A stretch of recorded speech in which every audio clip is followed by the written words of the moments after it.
राज्य सरकार पंचायतराज दिवस तारीख परिवर्तन करिसेंति। मार्च 5 परिवर्ते एप्रिल 24 रे पालन हेबो दिवस एने घोषणा करिसेंति राज्य सरकार। एहाको नै राजनीति तेजिबार लागिछि। आज कलाहांडी जिला बिजू जनता दल पक्षरु जिलापाल कार्यालय सम्मुखें विक्षोभ प्रदर्शन करा सह प्रतिवाद सभा अनुष्ठित होइतिला। এই प्रतिवाद सभा जिला बीजेडी सभापति पुष्पेंद्र सिंह देव, जूनागढ़ विधायक दिव्यशंकर मिश्र, नरला विधायक मनोरमा महांती समेत अनेक नेता और कर्मी उपस्थित थिले।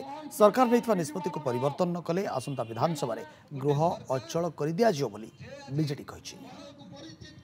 जा ना प्रत्येक ओडिशार हृदयवासी हृदय अच्छी तांको ना को असम्मान देवा तांको प्रति असम्मान काम सरकारी स्तर करवाटा अत्यंत निंदनीय। आज सरकार जो पदक्षेप नहीं पंचायत राज दिवस को परिवर्तन करियारे ताकू आमे घोर निंदा करछु। सेहितिपई कलाहांडी जिल्लार कोण अनुकोण लोके आज उपस्थित रही ताकू प्रतिवाद करुचंती। सरकार को सचेतन कर देबा को चाहूछु कि सेमाने आज सरकार रे थाई पारंती किंतु बहुमत प्रकृत भोट आधार रे तांकर पाखरे नाही। बीजेपी सरकार देखो ना परिवर्तन करबा कलर परिवर्तन करे लागि किंतु आज एते बड़ जोटा एप्रिल 5 जोटा पंचायत राज दिवस से जिनस को से आज बातिल करछंती। प्रत्येक ब्लॉक रे हमर सब वर्ष पालन करे ए वर्ष ब्लॉक मान को छुट्टीटा बातिल करछंती। सेसे हमर से आज एकजुट हेछि प्रत्याहार करबा। बिजू बाबू प्रतिमूर्तिर मुंड काट करुचंत केतेबेले पंचायत राज दिवस को बंद करुचंती।